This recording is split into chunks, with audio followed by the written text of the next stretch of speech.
Hi friends, good evening. Welcome to LTX classes.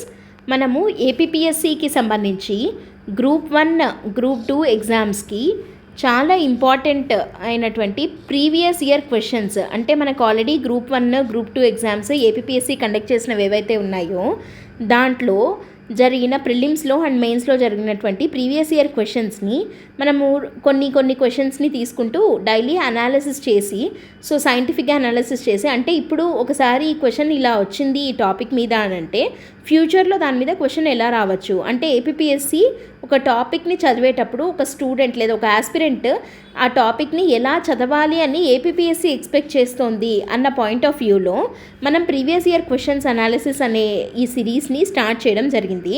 So ఈ సిరీస్లో భాగంగా మనం ఆల్రెడీ హిస్టరీ స్టార్ట్ చేసాము. Group 1 2019 group 1 prelims GS paper ఏదైతే ఉందో పేపర్ 1 పేపర్, సో ఆ పేపర్లో ఉన్న క్వశ్చన్స్ని ఆల్రెడీ మనం డిస్కస్ చేసుకున్నాము. సో ఆ సిరీస్లోనే ఇవాళ ఈరోజు ఏం డిస్కస్ చేసుకోబోతున్నాము అని అంటే ఒక 3 ఇంపార్టెంట్ ప్రీవియస్ ఇయర్ క్వశ్చన్స్ని డిస్కస్ చేయబోతున్నాం అనమాట. ఓకేనా? సో అవి ఏంటి అన్నది చూద్దాము. సో సెషన్ స్టార్ట్ చేసే కన్నా ముందు ఒక important announcement from LTX classes. ఏంటి అంటే మీకు అందరికీ తెలుసు, గ్రూప్ 1 అండ్ గ్రూప్ 2కి సంబంధించి కోర్సెస్ని ఆఫర్ చేస్తున్నాం కదా ఎల్టీఎక్స్ క్లాసెస్ నుంచి. సో ఏపీపీఎస్సి గ్రూప్ 1 కోర్స్ అయితే మీకు లైవ్ అండ్ రికార్డెడ్ ఉంటుంది అండ్ ఓన్లీ రికార్డెడ్ ఉంటుంది. సో లైవ్ అండ్ రికార్డెడ్ యాక్చువల్గా 45,000, బట్ అది మీకు 35,000కి ఇవ్వడం జరుగుతుంది. అండ్ ఓన్లీ రికార్డెడ్ అయితే 40,000ది 30,000కే ఇవ్వడం జరుగుతుంది. If in case of group 2 మీకు రికార్డెడ్ వర్షన్ ఉంటుందన్నమాట. సో రికార్డెడ్ వర్షన్ 15,000ది యాక్చువల్గా we're giving it for 10,000 rupees only. ఓకేనా? సో దీంట్లో ఏంటి అంటే మీకు గ్రూప్ 1 గ్రూప్ 2 ఎగ్జామ్కి సంబంధించి సిలబస్లో ఏమేమి టాపిక్స్ ఉన్నాయో each and every topic will be clearly covered by the experienced faculty of LTX classes అనమాట. సో అలా కాకుండా మీకు ఓన్లీ ఏపీ రిలేటెడ్ సబ్జెక్ట్స్ సరిపోతాయి అని అనుకుంటే, ఓకేనా, లైక్ ఏపీ హిస్టరీ కానివ్వండి, AP economy, bifurcation, AP geography ఇలాంటి టాపిక్స్ మాత్రమే సరిపోతుంది అనుకున్నట్టయితే then you can go for AP pack. AP pack యాక్చువల్గా 10,000 rupees, but we're giving it only for 5,000 rupees. ఓకేనా? ఇక్కడ one thing I need to tell that coming మంత్లో అంటే సెప్టెంబర్లో expected group 1 and group 2 notifications అనమాట. సో మంచి నెంబర్లోనే వస్తున్నాయి 2 notifications. So group 1 and group 2 ఎగ్జామ్స్కి మనం ప్రిపేర్ అవ్వాలి అని అంటే సో మనం జస్ట్ చదివితే సరిపోదు. ఓకేనా?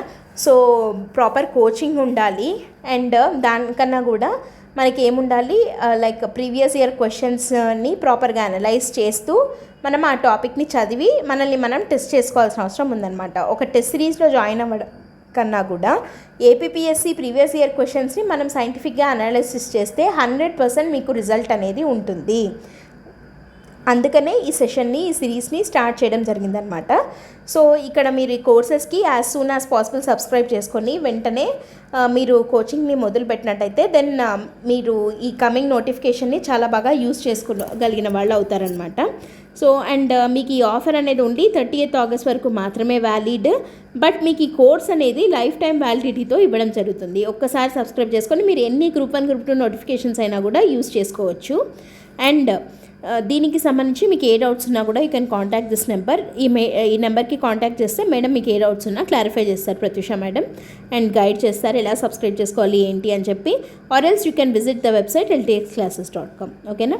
So this is the announcement and let us start the session today. ఇందాక మనం ఆల్రెడీ చెప్పుకున్నాము, మీకు రెఫరెన్స్ గురించి చెప్తున్నాను that we're going to discuss 2019 group 1 paper 1. Okay, 2019 group 1 ఎగ్జామ్లో ప్రిలిమ్స్ పేపర్ 1కి సంబంధించిన క్వశ్చన్స్ని, ప్రీవియస్ ఇయర్ క్వశ్చన్స్ని మనం అనలైజ్ చేసుకోబోతున్నాము. ఓకేనా? So let us start. మనం ఆల్రెడీ 5 క్వశ్చన్స్ని ఆల్రెడీ ప్రీవియస్ వీడియోలో అనలైజ్ చేయడం జరిగింది అండ్ నౌ 6th క్వశ్చన్ అనమాట. ఓకేనా? ఒకసారి జాగ్రత్తగా క్వశ్చన్ చూడండి. The first round table conference was held at London in 1930 to discuss. ఓకేనా?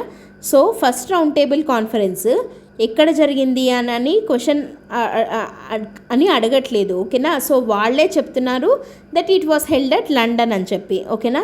సో లండన్లో జరిగిన ఫస్ట్ రౌండ్ టేబుల్ కాన్ఫరెన్స్ ఏదైతే ఉందో అది ఏ ఇయర్లో జరిగిందో కూడా వాళ్ళే చెప్పేస్తున్నారు. ఏంటి అని 1930లో జరిగింది అని చెప్పి. మరి ఇక్కడ ఏం క్వశ్చన్ అడుగుతున్నారు అని అంటే 1930లో లండన్లో జరిగినటువంటి ఫస్ట్ రౌండ్ టేబుల్ కాన్ఫరెన్స్ యొక్క ఉద్దేశం ఏంటి? What is the motive? The first round table conference was held at London in 1930 to discuss. ఏం డిస్కస్ చేయడానికి వాళ్ళు ఈ రౌండ్ టేబుల్ కాన్ఫరెన్స్ని పెట్టుకున్నారు అని అంటే ఫస్ట్ వన్ ఏంటి? Future constitution in India, dominion status of India, trial of INA prisoners and to hand over power. So ఇక్కడ హ్యాండ్ ఓవర్ పవర్ అన్నది 1930లోనే లేదు, మనకిది క్రిప్స్ మిషన్ తర్వాత, క్యాబినెట్ మిషన్ ప్లాన్ తర్వాత స్టార్ట్ అవుతుంది కాబట్టి ఇది రాదు. అండ్ INA ట్రయల్స్ కూడా ఈ 1930లో జరిగినవి కాదు, తర్వాత లేటర్ ఇయర్స్లో వస్తాయి ఇవి. సో ఇది కూడా ఎలిమినేట్ చేసేయచ్చు. ఇక్కడ మనకి డొమినియన్ స్టేటసా ఫ్యూచర్ కాన్స్టిట్యూషనా అన్నప్పుడు డొమినియన్ స్టేటస్ అనేది కూడా ఓల్డ్ టాపికే, సో ఇది కూడా రాదు. సో ఎలిమినేషన్ వైజ్ చూస్తే ఫ్యూచర్ కాన్స్టిట్యూషన్ ఇన్ ఇండియా అని డిస్కస్ చేయడానికి ఫస్ట్ రౌండ్ టేబుల్ కాన్ఫరెన్స్ జరిగింది. Okay, so dominion status of India ఇవ్వడానికో లేదా ఇవ్వండి అని అడగడానికో జరిగినది కాదు ఇది రౌండ్ టేబుల్ కాన్ఫరెన్స్. అసలు ఇప్పుడు మనం ఏం చూడాలంటే ఇప్పుడు ఫైనల్గా ఆన్సర్ ఏంటి అంటున్నాం మనము అని అంటే future constitution of India is the answer. To discuss future constitution of India అనమాట, ఇది రైట్ ఆన్సర్. అయితే ఇక్కడ ఇది ఇప్పుడు అడిగిన క్వశ్చన్. మనము ఇప్పుడు ఏం చూడాలి అని అంటే నెక్స్ట్ కమింగ్ నోటిఫికేషన్స్లో, అదే కమింగ్ గ్రూప్ 1 లేదా గ్రూప్ 2 ఎగ్జామ్స్లో మనకి ఈ టాపిక్ అంటే రౌండ్ టేబుల్ కాన్ఫరెన్స్ అన్నది చాలా చాలా చాలా important topic in modern Indian history. So ఈ రౌండ్ టేబుల్ కాన్ఫరెన్సెస్ అన్న టాపిక్కి సంబంధించి నెక్స్ట్ క్వశ్చన్ ఎలా రావచ్చు అన్నది ఇప్పుడు మనం చూద్దాం. ఓకేనా? సో ఎలా రావచ్చు అని అంటే ఇక్కడ ఆల్రెడీ ఏమనేసారు వాళ్ళే, ఫస్ట్ రౌండ్ టేబుల్ కాన్ఫరెన్స్ ఎక్కడ జరిగింది అంటే లండన్లో జరిగింది అని అన్నారు. అండ్ ఇయర్ కూడా వాళ్ళే మెన్షన్ చేయడం జరిగింది, దట్ 1930 అని చెప్పి. సో ఈసారి క్వశ్చన్ ఇలా ప్లేస్ అడగచ్చు, ఇయర్ అడగచ్చు. మనకి హిస్టరీలో ఇయర్స్ అవి కూడా ఇవి ల్యాండ్ మార్క్ ఇయర్స్ కదా, చాలా ఇంపార్టెంట్ ఇయర్స్ అనమాట ఇట్లాంటివి కొన్ని. ఓకేనా? అంటే లైక్ ఇప్పుడు మనకి పార్టీషన్ ఆఫ్ బెంగాల్ అంటే 1905 అని కానివ్వండి, లేదా జలియన్ వాలాబాగ్ అంటే 1919, మింటో మార్లే రిఫార్మ్స్ అంటే 1909, మాంటెగ్యూ చెమ్స్ఫోర్డ్ రిఫార్మ్స్ 1919, అండ్ తర్వాత Khilafat and non cooperation moment అంటే 1922. సో ఫస్ట్ వరల్డ్ వార్ అంటే 1914 to 1919. ఇట్లా ల్యాండ్ మార్క్ ఇయర్స్. ఓకేనా? సాల్ట్ సత్యాగ్రహ ఇయర్, ఈ first round table conference year, ఇట్లాంటివన్నీ చాలా ఇంపార్టెంట్ ల్యాండ్ మార్క్ ఇయర్స్ అనమాట. ఇవి నోటెడ్గా ఉండాలి మనకి. ఓకేనా? సో ఆన్ ఫింగర్ టిప్స్ ఉండాలన్నమాట ఇలాంటి ఇయర్స్ అన్నీ. సో ఇలాంటివైనా అడగచ్చు. First round table conference was held at London in 1930. సరే, మరి ఎందుకు పెట్టుకున్నారు ఈ కాన్ఫరెన్స్ అని అంటే ఫ్యూచర్ కాన్స్టిట్యూషన్ ఆఫ్ ఇండియా గురించి డిస్కస్ చేయడానికి. ఓకేనా? సో ఇది కాకుండా ఇప్పుడు మనం దీని బ్యాక్గ్రౌండ్ కొంత చూద్దాము. అండ్ ఇంకా క్వశ్చన్స్ కొంచెం నెక్స్ట్ లెవెల్లో ఇవ్వాలి అని అనుకుంటే ఏమి ఇవ్వచ్చు అన్న పాయింట్ కూడా ఇప్పుడు మనం డిస్కస్ చేద్దాం. ఓకేనా? సో దీని బ్యాక్గ్రౌండ్ ఏంటి అని అంటే దీని background goes to government of India act 1919. ఓకేనా? So government of India act 1919 is nothing but Montague Chelmsford reforms. ఓకేనా? సో మాంటెగ్యూ చెమ్స్ఫోర్డ్ రిఫార్మ్స్ 1918లో రావడం జరిగింది. ఈ మాంటెగ్యూ చెమ్స్ఫోర్డ్ రిఫార్మ్స్కి ఒక లీగల్ ఫామే గవర్నమెంట్ ఆఫ్ ఇండియా యాక్ట్ 1919, ఒక లెజిస్లేటివ్ ఫామే గవర్నమెంట్ ఆఫ్ ఇండియా యాక్ట్ 1919 అనమాట. ఓకేనా? సో మాంటెగ్యూ అనే అతను Montague is the secretary of state for India at the time. And Chelmsford ఎవరు? అప్పుడు వైస్రాయ్ ఆఫ్ ఇండియా అనమాట. సో వీళ్ళిద్దరూ కలిపి తెచ్చిన రీఫార్మ్సే వీటికే ఒక లెజిస్లేటివ్ ఫామ్ ఇస్తే అది గవర్నమెంట్ ఆఫ్ ఇండియా యాక్ట్ 1919 అయ్యింది. ఓకేనా? సో ఈ 1919 ప్రకారము ఒక పాయింట్ ఏమనుంది ఈ యాక్ట్లో అని అంటే 1919లో ఈ యాక్ట్ వచ్చిన తర్వాత after this act came into force then 10 years తర్వాత. ఓకేనా? సో 10 years తర్వాత దీన్ని రివ్యూ చేయడానికి ఒక కమిషన్ వేయాలి అని చెప్పి ఈ యాక్ట్లో మెన్షన్ చేయడం జరిగింది. బట్ హ్యూజ్ అప్రోర్ ఉందన్నమాట అగైన్స్ట్ దిస్ యాక్ట్, అంటే ఏమి ఇవ్వలేదు అని చెప్పి. కాబట్టి ఈ 10 years అవ్వకుండా ముందే అంటే 1927లోనే, ఓకేనా, సో 1927లోనే ఒక కమిషన్ వేసేయడం జరిగింది. And that commission is nothing but our Simon commission. ఓకేనా? సైమన్ కమిషన్ అనమాట. ఈ సైమన్ కమిషన్ అనేది 1927లో వేయడం జరిగింది. ఫర్ వాట్ అంటే to review this implementation of government of India act 1919. ఓకేనా. అండ్ ఈ సైమన్ కమిషన్ 1927 సైమన్ కమిషన్ అని ఎందుకు అంటున్నాం దీన్ని అంటే ఆ కమిషన్ యొక్క హెడ్ పేరు సైమన్. ఓకేనా. సో దీనికి అగెయిన్స్ట్గా కూడా చాలా అజిటేషన్స్ జరిగాయి ఇండియాలో. ఎందుకు అనంటే ఈ సైమన్ కమిషన్లో 7 మెంబర్స్ ఉన్నారు అండ్ ఈ 7 మెంబర్స్ కూడా ఆల్ వైట్ అనమాట. ఓకేనా. సో దీన్ని ఆల్ వైట్ కమిషన్ అని కూడా అంటారు. అంటే there is no Indian in this commission. మన ఇండియాలో కాన్స్టిట్యూషనల్ పరంగా తెచ్చినటువంటి రీఫార్మ్స్ కి ఇచ్చిన ఒక లెజిస్లేటివ్ ఫామే గవర్నమెంట్ ఆఫ్ ఇండియా యాక్ట్ 1919 అయితే అలాంటి వాటి మీద రివ్యూ చేయడానికి వేసిన కమిషన్లో ఒక్క ఇండియన్ కూడా లేడు. ఓకేనా. 7 మంది ఉంటే 7 మంది headed by this Simon or it is a all white commission. అంటే అందరూ కూడా బ్రిటిషర్సే కాబట్టి దీన్ని ఇండియన్స్ ఎవరు ఒప్పుకోలేదన్నమాట ఈ కమిషన్ యొక్క రిపోర్ట్ని. And the Simon commission of 7 members he submitted report in 1930లో ఒక రిపోర్ట్ని సబ్మిట్ చేయడం జరిగింది. అండ్ ఇక్కడ ఏం జరుగుతుంది అనంటే ఈ 1930లో ఈ రిపోర్ట్ని ఇచ్చినప్పుడు సో దీనికి సంబంధించి ఇప్పుడు మనం చూడాలి. ఇప్పుడు 1930లో ఏం జరిగింది, ఫస్ట్ రౌండ్ టేబుల్ కాన్ఫరెన్స్ అనమాట. ఇక్కడ ఎప్పుడు జరిగింది అంటున్నాము, ఫస్ట్ రౌండ్ టేబుల్ కాన్ఫరెన్స్. టోటల్గా రౌండ్ టేబుల్ కాన్ఫరెన్సెస్ మనకి 3 ఉన్నాయి. ఓకేనా. So first round table conference ఎక్కడ జరిగింది అంటే అట్ లండన్లో జరిగింది 1930లో కదా. సో ఈ రౌండ్ టేబుల్ కాన్ఫరెన్స్ జరుగుతున్న టైంలో మనకి ఇప్పుడు నెక్స్ట్ క్వశ్చన్ ఎలా రావచ్చు అని అంటే ఇప్పుడు సైమన్ కమిషన్ తర్వాత అంటే ఇప్పుడు మనకి హిస్టరీలో క్వశ్చన్స్ ఎప్పుడైనా దాని ముందు ఏం జరిగింది, ఆ ఈవెంట్కి ముందు ఏం జరిగింది అంటే దాని కాజ్ ఏంటి అండ్ ఆ ఈవెంట్ ఏంటి, ఆ ఈవెంట్ యొక్క కాన్సిక్వెన్స్ ఏంటి. ఓకేనా.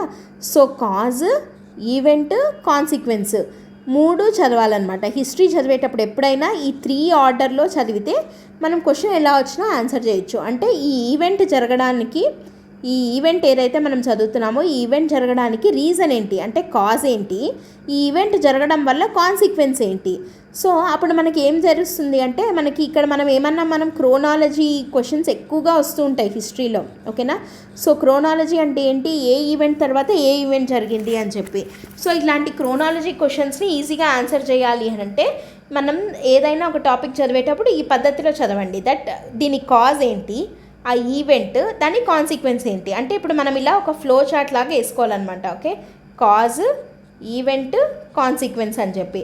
సో హిస్టరీని ఇలా మనం నోట్స్ చేసుకునేటప్పుడే ఇలా ఒక ఫ్లో చార్ట్ లాగా వేసుకుంటూ వెళ్తే మనకి ఈజీగా క్రోనాలజీ క్వశ్చన్స్ని ఆన్సర్ చేయొచ్చు అండ్ ఇలాంటి క్వశ్చన్స్ని కూడా ఆన్సర్ చేయడానికి చాలా ఈజీగా ఉంటుందన్నమాట.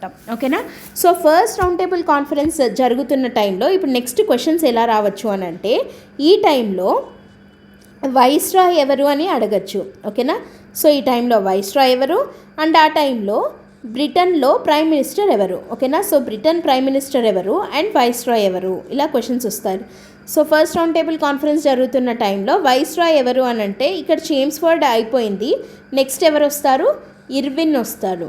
ఓకేనా. సో ఇర్విన్ ఇందాక చెప్పుకున్నాం కదా chronology. So chronology of viceroys in India అని కూడా అడగచ్చు. బ్రిటిష్ ఇండియా టైంలో వైస్రాయ్స్ యొక్క క్రోనాలజీ. సో మింటో, ఆ తర్వాత చేమ్స్ఫోర్డ్, ఆ తర్వాత ఇర్విన్, సో ఇలా వస్తుంటాయి అనమాట.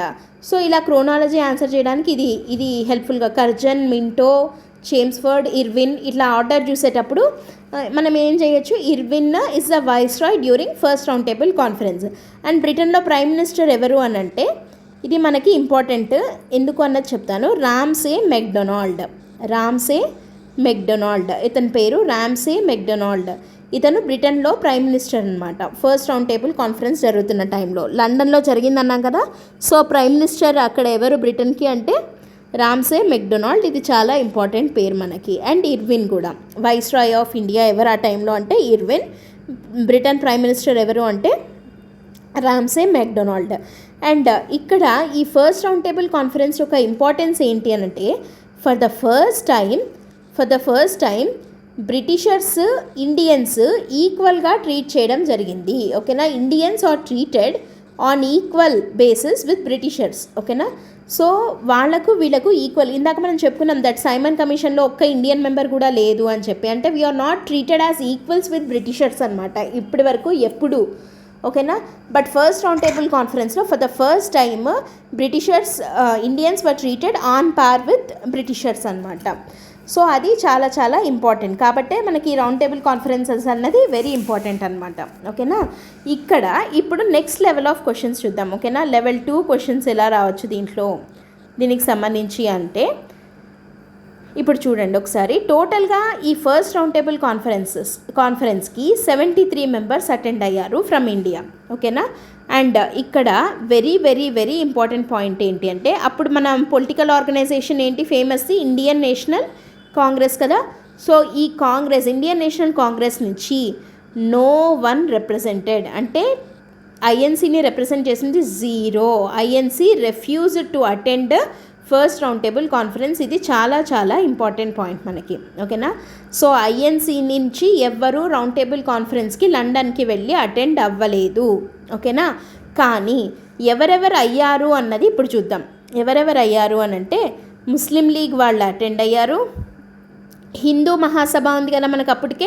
సో హిందూ మహాసభ వాళ్ళు అటెండ్ అయ్యారు. అండ్ జస్టిస్ పార్టీ ఉందా, రామస్వామి ముదలియార్, సో పెరియార్ రామస్వామి నాయకర్, సో వీళ్ళు జస్టిస్ పార్టీ వాళ్ళు అటెండ్ అవ్వడం జరిగింది. అండ్ ప్రిన్స్లీ స్టేట్స్ ఉన్నాయి కదా ఇండియాలో. సో ఈ ప్రిన్స్లీ స్టేట్స్కి సంబంధించిన కింగ్స్ కూడా అటెండ్ అవ్వడం జరిగింది. అండ్ అన్నిటికన్నా ఇక్కడ మనకు ఒక ఇంపార్టెంట్ పాయింట్ ఏంటి అంటే అంబేద్కర్ అటెండ్ అయ్యారు. ఓకేనా. So Ambedkar attended first round table conference. ఓకేనా. అండ్ ముస్లిం లీగ్ తరపున వచ్చేసి మహమ్మద్ అలీ జిన్నా అన్నారు కదా. సో ఈయన అటెండ్ అవ్వడం జరిగింది. ఓకేనా. So Mohammad Ali important personalities wise ఎవరు అటెండ్ అయ్యారు ఐఎన్సీ అంటే ఇక్కడ మనకి క్వశ్చన్ ఎలా రావచ్చు అంటే ఒక స్టేట్మెంట్లో Ambedkar refused to attend first round table conference held at London అనొచ్చు. బట్ కాదు, Ambedkar attended first round table conference. INC వాళ్ళైతే ఎవరూ వెళ్ళలేదు. ఇండియన్ నేషనల్ కాంగ్రెస్ తరపున no representatives to first round table conference, but Ambedkar attended it. And Muslim League తరపున మహమ్మద్ అలీ జిన్నా గారు attend అవ్వడం జరిగింది ఫస్ట్ రౌండ్ టేబుల్ కాన్ఫరెన్స్ని. ఓకేనా.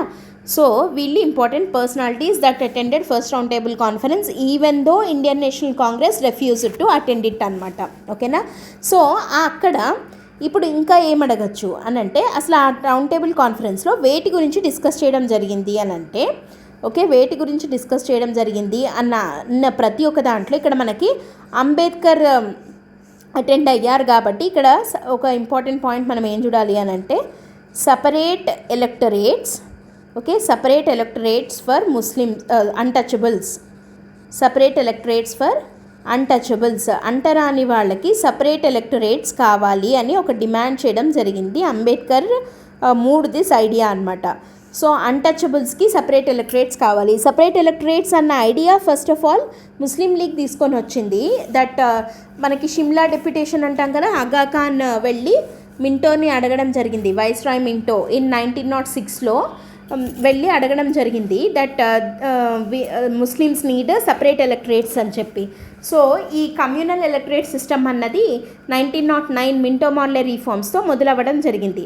ఆ తర్వాత ప్రతి ఒక్క కమ్యూనిటీ వాళ్ళకి సపరేట్ ఎలక్టరేట్స్ కావాలి అంటూ డిమాండ్స్ అనేవి వస్తున్నాయి. అలా ఈ అన్టచబుల్స్కి సపరేట్ ఎలక్టరేట్స్ కావాలి అన్న ఐడియాని moved by Ambedkar in first round table conference అనమాట. అండ్ అది కాకుండా ఇంకా నెక్స్ట్ వెరీ ఇంపార్టెంట్ టాపిక్ ఇక్కడ చాలా ఉన్నాయి, but no need to discuss all those. And రెండో ఇంపార్టెంట్ పాయింట్ ఏంటి అని అంటే all India federation. So all India federation, ఈ ఆల్ ఇండియా ఫెడరేషన్ అనేది తర్వాత గవర్నమెంట్ ఆఫ్ ఇండియా యాక్ట్ 1935లో మనకు వస్తుంది. Government of India act 1935 is very very important, చాలా ఇంపార్టెంట్ ఇది. ఎందుకంటే ఇప్పటి మన కాన్స్టిట్యూషన్ లోని చాలా features were borrowed from this government of India act 1935. So all India federation అన్న కాన్సెప్ట్ ఫస్ట్ రౌండ్ టేబుల్ కాన్ఫరెన్స్లో ఫస్ట్ టైం అడగడం జరిగింది. And the person behind this idea, ఈ ఆల్ ఇండియా ఫెడరేషన్ కావాలి అని డిమాండ్ చేసిన మెయిన్ పర్సన్ ఎవరు అన్నది ఇది చాలా ఇంపార్టెంట్. అండ్ మనకి ఎక్కువ బుక్స్లో కూడా ఈ పేరు లేదు. That it is Tej Bahadur Sapru. Tej Bahadur Sapru అన్న పేరు ఉంది కానీ ఈ పాయింట్ మెన్షన్ చేయలేదు ఎక్కడ. That Tej Bahadur Sapru is the person behind the idea of all India federation which is moved for the first time in the first round table conference held at London in the year 1930 అనమాట. ఓకేనా. So ఇది move చేయడం అయితే జరిగింది. But first round table conference was not successful and INC participate చేయలేదు అని కూడా మనం చెప్పుకున్నాము. So at least second round table కాన్ఫరెన్స్లో అన్న పార్టిసిపేట్ చేయాలి అన్న ఉద్దేశంతో గాంధీకి అంటే ఐఎన్సీ తరపున గాంధీకి అండ్ గవర్నమెంట్ తరపున ఇర్విన్ వాజ్ వైస్రాయ్ కదా. సో ఇర్విన్కి వీళ్ళిద్దరికీ మధ్య జరిగిన ప్యాక్టే గాంధీ ఇర్విన్ ప్యాక్ట్. ఓకేనా. సో గాంధీ ఇర్విన్ ప్యాక్ట్, ఈ ప్యాక్ట్ ప్రకారం ఏంటి అంటే గాంధీజీ కొన్ని డిమాండ్స్ చేయడం జరిగింది అండ్ ఇర్విన్ కొన్ని చేయడం జరిగింది. అండ్ అదొక సపరేట్ టాపిక్ అని మళ్ళీ డిస్కస్ చేద్దాము. సో ఈ గాంధీ ఇర్విన్ ప్యాక్ట్ యొక్క రిజల్ట్ ఏంటి అని అంటే INC attended second round table conference. ఓకేనా. Second round table conference. మళ్ళీ ఈ సెకండ్ రౌండ్ టేబుల్ కాన్ఫరెన్స్ కూడా లండన్లోనే జరిగింది. ఏ ఇయర్లో జరిగిందంటే 1931లో జరిగింది. నెక్స్ట్ ఇయర్ మళ్ళీ లండన్లో again second round table conference జరిగింది. బట్ ఈసారి గాంధీ ఇర్విన్ ప్యాక్ట్లో ఒప్పుకున్న ప్రకారము Indian National Congress attended the second round table conference held at London in the year 1931. So ఇదనమాట. ఒక క్వశ్చన్ని మనము ఇలా అనలైజ్ చేసి చదవాల్సి ఉంటుంది. ఎందుకంటే ఒకసారి ఒక రౌండ్ టేబుల్ కాన్ఫరెన్స్ అన్నది ఇక్కడ మన కీ టాపిక్. సో ఈ టాపిక్ మీద క్వశ్చన్ ఈసారి ఇలా అడిగినప్పుడు నెక్స్ట్ టైం ఇన్ని రకాలుగా ఇప్పుడు మనం డిస్కస్ చేసిన ఈ పాయింట్స్లో ఏ పాయింట్ మీద అయినా కూడా నెక్స్ట్ టైం క్వశ్చన్ అడిగేదానికి స్కోప్ ఉందన్నమాట. ఓకేనా. So let us move on to the next question. Okay. Next question ఏంటి అంటే Muhammad Ghori's forces won the battle fought against Prithviraj Chauhan primarily because of. So Mohammad ఘోరీకి పృథ్వీరాజ్ చౌహాన్కి మధ్య జరిగిన యుద్ధంలో మొహమ్మద్ ఘోరీయే గెలిచాడు. ఎందుకు? Primarily because of. ఇక్కడ చూడండి చాలా రీజన్స్ ఉంటాయి. బట్ ప్రైమరీలీ అంటే మెయిన్ రీజన్ ఏంటి, అతని గెలుపుకు కారణమైన రీజన్ ఏంటి అని అంటే superior war technology of Turks. వాళ్ళు వాడిన వార్ టెక్నాలజీ చాలా సుపీరియర్గా ఉండడము when compared to that of Prithviraj Chauhan అనమాట. So this is the answer. అయితే ఇప్పుడు దీనికి సంబంధించి క్వశ్చన్ ఇంకా నెక్స్ట్ టైం ఎలా రావచ్చు అన్నది చూసేటప్పుడు ఏం చూడాలి, ఇక్కడ మనం ఏమంటున్నాము మొహమ్మద్ ఘోరీకి. ఓకే. సో మొహమ్మద్ ఘోరీకి వార్ ఎవరెవరికి మధ్య జరిగింది? పృథ్వీరాజ్ చౌహాన్కి. సో ఇప్పుడు ఈ వార్స్కి పేర్లు ఉంటాయి కదా. సో ఆ పేరేంటి? ఇప్పుడు మొహమ్మద్ ఘోరీకి పృథ్వీరాజ్ చౌహాన్కి మధ్య యుద్ధం జరిగింది, దాని పేరేంటి అండ్ ఏ ఇయర్లో జరిగింది అన్నది ఇప్పుడు మనం చూద్దాం. ఓకేనా. సో ఆ వార్ ఏంటి అని అంటే దాన్ని బ్యాటిల్ ఆఫ్ టెరైన్ అంటాం. Battle of terrain. సో ఈ బ్యాటిల్ ఆఫ్ టెరైన్ అనేది యాక్చువల్గా 2 బ్యాటిల్స్ జరిగాయి. Battle of Tarain 1 and battle of Tarain 2 అని చెప్పి. బ్యాటిల్ ఆఫ్ టెరైన్ 1 వచ్చేసి 1191లో జరిగింది అండ్ బ్యాటిల్ ఆఫ్ టెరైన్ 2 వచ్చేసి 1192లో జరిగింది. ఓకేనా. సో బ్యాటిల్ ఆఫ్ టెరైన్ 1 1191లో, బ్యాటిల్ ఆఫ్ టెరైన్ 2 1192లో. అండ్ ఇక్కడ మనం గుర్తుపెట్టుకోవాల్సిన పాయింట్ ఏంటంటే ఈ 2 బ్యాటిల్స్ కూడా మొహమ్మద్ ఘోరీకి వర్సెస్ పృథ్వీరాజ్ చౌహాన్కి. ఓకేనా. సో పృథ్వీరాజ్ చౌహాన్ వర్సెస్ మొహమ్మద్ ఘోరీ అనమాట. అయితే ఈ వార్స్ యొక్క రిజల్ట్ ఏంటి అన్నది మనం చూడాలి కదా. ఇది ఇంపార్టెంట్ మనకి ఇక్కడ. ఎందుకంటే ఇక్కడ చూడండి బ్యాటిల్ ఆఫ్ టెరైన్ 1 1191లో జరిగింది కదా. ఇందులో పృథ్వీరాజ్ చౌహాన్ గెలవడం జరిగింది. Okay. Prithviraj Chauhan 1, battle of Tarain 1 అన్నమాట. But battle of Tarain 2 next year 1192లో జరిగింది కదా. ఇందులో సెకండ్ బ్యాటిల్ ఆఫ్ టెరైన్లో మాత్రము మొహమ్మద్ ఘోరీ గెలవడం జరిగింది. సో ఇప్పుడు question is on second battle of Tarain అన్నది మనకు తెలుస్తుంది. ఎందుకంటే మొహమ్మద్ ఘోరీ 1 ఓవర్ పృథ్వీరాజ్ చౌహాన్ అని వాళ్ళే చెప్పేశారు కాబట్టి they are talking about battle of Tarain 2. కానీ వాళ్ళు ఈ పేరు ఎక్కడ మెన్షన్ చేయలేదు. సో ఈసారి క్వశ్చన్ అడగచ్చు. ఎందుకు అంటున్నాను ఇలా అని అంటే ఇప్పుడు మనం ఒకసారి నెక్స్ట్ క్వశ్చన్ చూడండి. ఇక్కడ ఏమనుంది? Third battle of Panipat was fought between. అంటే ఇక్కడ ఏంటి, ఇక్కడ వాళ్ళు పేరు ఇచ్చి ఎవరెవరి మధ్య జరిగింది అని అంటున్నారు. సో ఈసారి ఇక్కడ పేరు మెన్షన్ చేయలేదు కాబట్టి battle of Tarain was fought between అన్నది నెక్స్ట్ క్వశ్చన్ అవ్వచ్చు. సో ఆన్సర్ ఏంటి, మొహమ్మద్ ఘోరీ వర్సెస్ పృథ్వీరాజ్ చౌహాన్ అనమాట. ఓకేనా.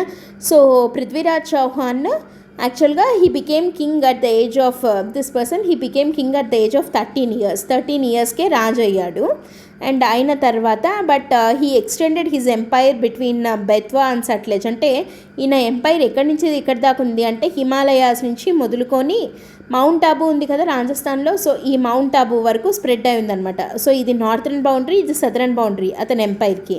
సో ఇంత ఎంపైర్ని ఆక్యుపై చేయడానికి మొహమ్మద్ ఘోరీకి పృథ్వీరాజ్ చౌహాన్కి మధ్య జరిగిన యుద్ధాలే ఈ బ్యాటిల్ ఆఫ్ టెరైన్ 1, టెరైన్ 2. టెరైన్ 1లో చౌహాన్ గెలవడం జరిగింది, బట్ టెరైన్ 2లో he lost because of the superior war technology followed by Mohammad Ghori. ఓకేనా. సో మహమ్మద్ ఘోరీ యొక్క సుపీరియర్ వార్ టెక్నాలజీ వల్ల he lost the battle. Okay. So this is about the second question. And let us move on to the third one. ఇందాకే చెప్పుకున్నాము that third battle of Panipat was fought between. ఈ battle of Panipat ఏమంటున్నారు ఇక్కడ, third battle. ఓకేనా. ఇక్కడ వాళ్ళు year అడగట్లేదు. And but దీంట్లో గెలిచింది ఎవరు, ఓడిపోయింది ఎవరు, ఎలా గెలిచారు, ఎందుకు గెలిచారు అని అడగట్లేదు ఇందాక క్వశ్చన్లో లాగా. బట్ ఏమంటున్నారు సింపుల్గా, ఈ థర్డ్ బ్యాటిల్ ఆఫ్ పానిపట్ ఎవరెవరి మధ్య జరిగింది. సో థర్డ్ బ్యాటిల్ అంటే ఇక్కడ మొత్తం మనకి పానిపట్ వార్స్ 3 ఉన్నాయన్నమాట. ఫస్ట్ అవి చూద్దాం ఒకసారి. So first battle of Panipat ఎవరెవరి మధ్య జరిగింది, సెకండ్ బ్యాటిల్ అది చూద్దాం. ఓకేనా. So first battle of Panipat జరిగింది 1526 ఇయర్లో. 1526లో ఫస్ట్ బ్యాటిల్ ఆఫ్ పానిపట్ జరిగింది. అండ్ ఇది ఎవరెవరికి మధ్య జరిగింది అని అంటే బిట్వీన్ బాబర్కి ఇబ్రహీం లోడీకి. బాబర్కి అండ్ ఇబ్రహీం లోడీ ఎవరు అని అంటే ఇప్పుడు మనకి ఢిల్లీ సుల్తానేట్లో స్లేవ్ డైనాసిటీ మొదలుకొని స్లేవ్, ఖిల్జీ, తుగ్లక్, లోడీ, సయీద్ ఇట్లున్నాయి కదా. So slave dynasty is the first dynasty of Delhi sultanate and Lodis is the last one. So ఈ లోడీ డైనాసిటీకి చెందిన లాస్ట్ ఢిల్లీ సుల్తానేట్ రూలరే ఇబ్రహీం లోడీ. ఓకేనా. సో బాబర్ ఇబ్రహీం లోడీని ఓడించడంతో ఢిల్లీ సుల్తానేట్ రూల్ ఇండియాలో క్లోజ్ అయిపోయింది. అండ్ బాబర్ వల్ల ముఘల్ రూల్ స్టార్టెడ్. ఓకేనా. సో బాబర్ తర్వాత మనకు ఆ క్రొనాలజీ తెలుసు కదా, బాబర్, హుమయూన్, అక్బర్, జహంగీర్, షాజహాన్, ఔరంగజేబ్. సో వీళ్ళు ఇంపార్టెంట్ ముఘల్ రూలర్స్, బాబర్ మొదలుకొని ఔరంగజేబ్ వరకు. తర్వాత కూడా మనకి 1857లో బహదూర్ షా జాఫర్ 2 వరకు ఉన్నారు. But Aurangzeb was a most popular Mughal ruler, most popular ruler అనమాట ఔరంగజేబ్. సో ఆ తర్వాత డిక్లైన్ అనేది స్టార్ట్ అయింది ముఘల్ ఎంపైర్ది. సో ఇలా బాబర్ ఇబ్రహీం లోడీ మీద గెలవడంతో Mughal rule started in India. Mughal empire start అయింది ఇండియాలో and Delhi sultanate empire close అయింది. సో ఇప్పుడు క్వశ్చన్ ఇలా అయినా రావచ్చు that which battle marked the beginning of Mughal empire in India. ఏ battle, first battle of Panipat. ఓకేనా. సో అది ఏ ఇయర్లో జరిగింది, 1526లో. అండ్ ఎక్కడ జరిగింది అంటే అక్కడ పేరే చెప్తోంది దట్ పానిపట్ అనే ఊర్లో జరగడం జరిగింది ఈ వార్. ఓకేనా. సో ఇప్పుడు సెకండ్ బ్యాటిల్ ఆఫ్ పానిపట్ ఏ ఇయర్లో జరిగింది అంటే 1556లో. అంటే ఫస్ట్ దాని తర్వాత 30 ఇయర్స్కి. సో ఇప్పుడు ఏం జరిగింది, ఇక్కడ బాబర్ అయిపోయింది, హుమయూన్ అయిపోయింది. ఇప్పుడు ముఘల్స్లో ఎవరున్నారు ఇక్కడ అంటే అక్బర్ అనమాట. ఇది అక్బర్ టైంలో జరిగింది. అక్బర్ వర్సెస్ హేము అనొచ్చు, లేదా ఇతని పేరు విక్రమాదిత్య, ఎలా అయినా అనొచ్చు. యాక్చువల్గా ఇక్కడ Akbar was a minor here, ఇతను చిన్న అబ్బాయి అనమాట. సో అక్బర్ తరపున ఇక్కడ అక్బర్ జనరల్స్ ఎవరు అంటే Bairam Khan was the general of Akbar, అంటే ఈయన కేర్ టేకర్ లాగా. So Bairam Khan who took care of Akbar versus Hemu, వీళ్ళిద్దరికి మధ్య జరిగిన వార్. అండ్ ఇక్కడ Hemu was defeated, Hemu lost. ఓకేనా. ఇది సెకండ్ బ్యాటిల్ ఆఫ్ పానిపట్ అనమాట. ఇప్పుడు మన క్వశ్చన్ ఏమడిగారు, థర్డ్ బ్యాటిల్ ఆఫ్ పానిపట్ ఏ ఇయర్లో జరిగింది ఇది అని అంటే 1761లో. ఓకే, 1761లో జరిగింది. బిట్వీన్ ఎవరెవరి మధ్య జరిగింది అన్నదే కదా ఇప్పుడు మన క్వశ్చన్. సో ఇక్కడ ఆన్సర్ ఏంటి అని అంటే ఎవరెవరి మధ్య జరిగింది అంటే అహ్మద్ షా అబ్దాలీ వర్సెస్ మరాఠాస్. మరాఠాస్కి అహ్మద్ షా అబ్దాలీకి మధ్య జరిగింది third battle of Panipat. Okay, so ఇక్కడ అహ్మద్ షా అబ్దాలీ అనొచ్చు, లేదా ఇతన్ని అహ్మద్ షా దుర్రానీ అని కూడా అంటారు. ఓకేనా, so Ahmad Shah Durrani or Ahmad Shah Abdali versus Marathas. Maratha ఎంపైర్కి వీళ్ళకి మధ్య జరిగిన యుద్ధము. అండ్ దీంట్లో అవధ్ నవాబ్ కూడా పార్టిసిపేట్ చేయడం జరిగింది. అతని పేరు షుజా ఉద్ దౌలా. ఇది కూడా ఒక ఇంపార్టెంట్ పాయింట్ మనకి. షుజా ఉద్ దౌలా నవాబ్ ఆఫ్ అవధ్ నవాబు దీంట్లో పార్టిసిపేట్ చేయడం జరిగింది. And in this Marathas last. So Marathas వాళ్ళ యొక్క ఇంపార్టెన్స్ని కోల్పోవడం, which war marked the decline of Maratha umpire in India అని అంటే ఏది అని అంటే థర్డ్ బ్యాటిల్ ఆఫ్ పానిపట్ అనమాట. ఓకేనా, so third battle of Panipat వల్ల మరాఠాస్ యొక్క ఇంపార్టెన్స్ ఇండియాలో పోవడం జరిగింది. And this war was fought between Ahmad Shah Abdali or Durrani versus Marathas. ఓకేనా, సో ఇది third battle of Panipat. So ఇక్కడ మనకి ఫస్ట్ బ్యాటిల్ ఆఫ్ పానిపట్ మీదైనా క్వశ్చన్ రావచ్చు next, and second battle of Panipat గురించి అయినా క్వశ్చన్ రావచ్చు, and third battle of Panipat ఎవరి మధ్య జరిగింది ఏంటి అని. ఇప్పుడు ఇక్కడ ఒక ఇంట్రెస్టింగ్ ఫ్యాక్ట్ ఏంటి అని అంటే 3 యుద్ధాలు ఎక్కడ జరిగాయి అని అంటున్నాము, పానిపట్లోనే జరిగాయి. బట్ పానిపట్లో జరిగినప్పటికీ అక్కడ పానిపట్ కోసం జరగలేదన్నమాట. ఓకేనా, సో ఈ 3 వార్స్ వాళ్ళు ఫైట్ చేసింది పానిపట్ కోసం కాదు. మరి పానిపట్లోనే ఎందుకు ఈ వార్స్ జరిగాయి అని అంటే ఇక్కడ మనం ఒకసారి గమనిస్తే ఈ పానిపట్ అనేది ఇట్లా మనకి నార్త్ వెస్ట్లో ఉండే ప్లేస్. సో ఎవరైనా సరే ఎంట్రీ అవ్వాలంటే ఇట్లా నార్త్ వెస్ట్ నుంచే రావాల్సి ఉంటుంది. ఇండియాలోకి entry easy through north west. So ఈ పానిపట్ అనే ప్లేస్ అక్కడ ఉంది కాబట్టి ఈ ప్లేస్లో జరిగిన వార్స్ కానీ ఇవి ఈ ప్లేస్ కోసం జరిగినవి కాదు. ఇది ఒక ఇంట్రెస్టింగ్ ఫ్యాక్ట్ మనకి. ఓకేనా, సో ఇవి 3 ఇంపార్టెంట్ ప్రీవియస్ ఇయర్ క్వశ్చన్స్. మనం వీటిని అనలైజ్ చేయడం జరిగింది. అండ్ నెక్స్ట్ వీడియోలో మనం ఇంకొక 3 to 5 ఇంపార్టెంట్ ప్రీవియస్ ఇయర్ క్వశ్చన్స్ని, అంటే 3 to 5 ప్రీవియస్ ఇయర్ క్వశ్చన్స్ని 2019 గ్రూప్ 1 పేపర్ 1 ప్రిలిమ్స్లో వచ్చినటువంటివి డిస్కస్ చేసుకుందాము. ఓకే, సో ఈలోపు మీరు కూడా ప్రీవియస్ ఇయర్ క్వశ్చన్స్ని చూస్తూ రండి. అండ్ మీరు ఏ టాపిక్ చదువుతున్నారో ఆ topic related previous year questions ఎలా వస్తున్నాయి అన్నది చూసి, సో దాన్ని బట్టి మీ ప్రిపరేషన్ వే ఆఫ్ ప్రిపరేషన్ని చేంజ్ చేసుకుంటూ ఉండాలన్నమాట. ఓకేనా, సో అప్పుడే మనము ఆ టాపిక్ని కంప్లీట్గా అనలైజ్ చేసి చదవగలుగుతాము. అండ్ క్వశ్చన్స్ ఎలా వచ్చినా కూడా ఈజీగా ఆన్సర్ చేయగలుగుతాము. And again I'm reminding you 30th August is the last date to subscribe for courses. ఈ గ్రూప్ 1 గ్రూప్ 2 వాటిని ఈ రేట్స్తో సబ్స్క్రైబ్ చేసుకోవాలంటే 30th August is the last date. And so do subscribe to the courses as soon as possible. Keep viewing the videos, keep studying well. Thanks for listening. All the best. Bye.